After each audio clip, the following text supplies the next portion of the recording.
So Microsoft is sending out some warnings right now to a lot of people that are possibly, Xbox owners, Xbox fans, and things like that. This is something that is kind of a little bit breaking news, and I find it to be a little bit interesting because once again, it really showcases that Microsoft seemingly doesn't really care about the fans and what the fans want or what the fans are asking for.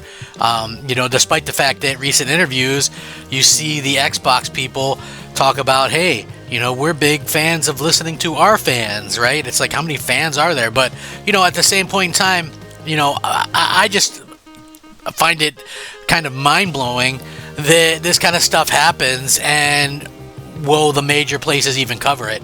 Like, that's going to be a big question for this anyway. I honestly, to be honest with you, just find it to be egregious the way that Microsoft does this. So anyway, if you guys might know, recently, Sarah Bond was doing interviews, Phil Spencer doing interviews. They're talking about Xbox, they're talking about this and that and the other thing, how they're listening to the fans and things.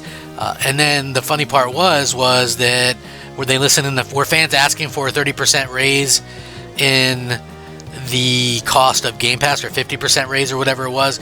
Were they asking for the 55% raise in the cost of the consoles? Like, again, something tells me that they aren't. You know what I mean? Call me crazy because I am a fan. And then they're like, fans are asking for play anywhere, play on a PC, play on a console, play in the cloud. Like, here's the thing with that though, and I've kind of mentioned this numerous times, Play Anywhere has existed for a decade, and yet, like, it's not very big. It's just like one of those things where nobody was ever talking about it. The only people that talk about it are Xbox and the few paid shills or whatever. Because I know PC gamers, right? And they're diehard PC gamers. They're not going to buy an Xbox. They're not going to game on a console. They're just going to game on PC. And I know console gamers like me. I'm going to game on my console. I'm never going to touch a PC. And I couldn't care less about streaming stuff on a phone or whatever. You know what I mean? That's just a poor way to play games. So, and I don't know anybody that's clamoring for cloud stuff. Right? I've never heard anybody like, oh man, when am I going to be able to play this on the cloud? That's just not a thing. So the thing is, Microsoft, when they announced that price hike of Game Pass, right? Then they came out and said, no, we're not going to be doing that. But Microsoft is already going to start charging full price of Game Pass Ultimate to users who had periodic billing. At first, they'd mentioned that the updated price would only be for new users, although it was obvious that it would eventually reach everyone. So I guess now we kind of know, we have the official kind of confirmation. Basically, they had to do that so that they could give people warning, and now that people have a month warning, they could say, okay, well, we're going to charge you guys, full price, even if you had billing recurring or whatever the case may be. So, that's going to be one of the things that I think a lot of people are going to be talking about from here on out. So, again, I kind of ask, and it begs the question, like, what's going on? Like, are people really just going to let Xbox do whatever they want? You know what I mean? Like, it's interesting because, like, the new Fortnite stuff came to Xbox, and Game Pass Ultimate, and I questioned that too. I said, listen, nothing against Fortnite. I get it. I've played some Fortnite, especially the Simpsons season. I thought that was really cool. But at the same time, I really do kind of question, like, would I want that as part of a Game Pass subscription? I really think that Game Pass would be much bigger if they let people kind of build their own tiers or whatever, and then just charge people for that, right? Like, my tier would be, give me the day one games, right? And the ability to play online. I don't care about cloud. I don't care about PC. I don't care about EA Play. I don't care about Ubisoft Classics. I don't care about Fortnite. I don't care about, any of the other perks. I don't care about that stream-only cloud arcade or whatever it is that they have. I don't care about any of that stuff. Man, I should be paying like $15 a month for the bare bones stuff that I want, honestly. And I'm sure the majority of people would agree with me. In the comments, let me know, like, if you could build your own Game Pass, what would you include in it? I'm very curious to see what people would say, because I know I got some of those Xbox fans that are like, it's such a great deal. And to me, I think it was a great deal, but why are you putting this stuff in there? Like Ubisoft Classics or whatever, I owned 92% of every game in that, right? And most of those games you could buy during the digital sales for $1, $2 here. It's like Wheel of Fortune, Jeopardy. I own all that stuff, but I bought it for like $2, you know? So yeah, it's strange to me that, you know, that they just throw this stuff in there and they're like, we're adding more value, but it's like value that nobody wanted, you know, value. So you added that stuff just so you could jack up the price. You know what I'm saying? Because I would have to imagine that they're trying to attract, you know, a certain amount of people to Game Pass. Like maybe you're trying to get Fortnite people to buy Game Pass, right?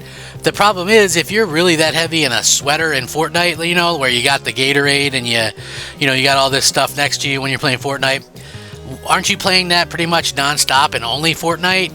Why would you pay $30 for Game Pass to get something that you could pay yourself $11 a month for? That's the big question in my opinion. I mean, does anyone else just think that it's kind of shady the way that they're handling this? You know, again, like we're all kind of just gamers here at the end of the day, and it's not life and death.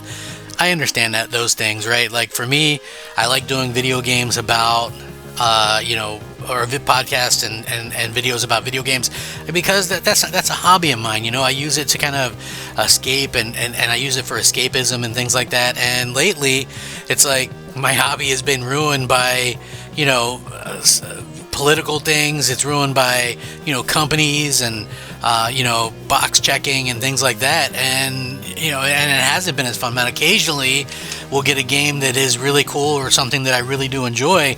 But it's crazy to me how, and I don't know if I'm just the only one, but it's just how much better quality and more content and more variety. And just, we got just better everything back in the 360 PS3 days. And even seems like a little bit more risks on the Xbox One PS4 days, and now it's like there's no risk. You know, we're not getting, you know, anything, and then to top it off, everything's a subscription. Like, wow, everything, you know, everything is a subscription, and it's just really sad to see that kind of happen. You know, and then it's like Microsoft did do a decent job of kind of getting people to you know, maybe forgive them for some of their trespasses early in the Xbox One generation, and then they kind of threw that all away, and now they continue to do just the shadiest type of stuff that you can imagine, and that's like really a big problem. You know, I don't understand the thought process behind saying, okay, well, we're not gonna, you know, we're gonna do this or we're not gonna do this, and then if you're recurring, you know, we're gonna be doing that or this or the other thing. You know, and that's one of the things that I kind of just wanted to point out. So again, we'll have to see how Microsoft can come back from this if they can.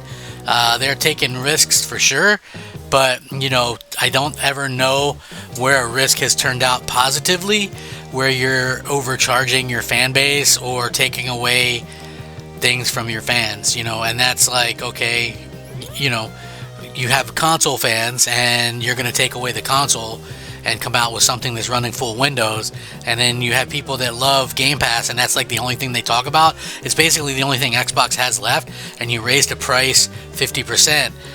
That's insanity, right? It's going to be interesting to see how many people unsubscribe. Microsoft don't ever let us know, you know, how many people unsubscribed, but you know, we'll probably have a pretty significant idea of, you know, how that came about, and if they're going to be able to, you know, possibly recover from that. I mean, I could definitely see a situation where, you know, where people will want to subscribe, you know, if they had different tiers like I mentioned earlier. But you know, the way that it is, I'm just not sure that that'll ever happen. I'm like, I don't know. I can't see that growing at $30 a month, because where do you go a year from now or 2 years from now, right? It's like, you know, Netflix, yeah, they started off $8 or whatever, and then decades later it's, you know, $20 or whatever. But you know, Game Pass didn't, you know, was like they couldn't even give that stuff away for $1 originally. So it's kind of crazy to think that, you know, they jumped it the way that they did, after promising, by the way, twice that they wouldn't raise prices on Game Pass after the Activision deal came through. So yeah, we'll have to see. we'll definitely have to see how that works out. I'm curious to hear what everybody else thinks, though. Thank you guys for watching. Rack 'em up. Crap Gamer out.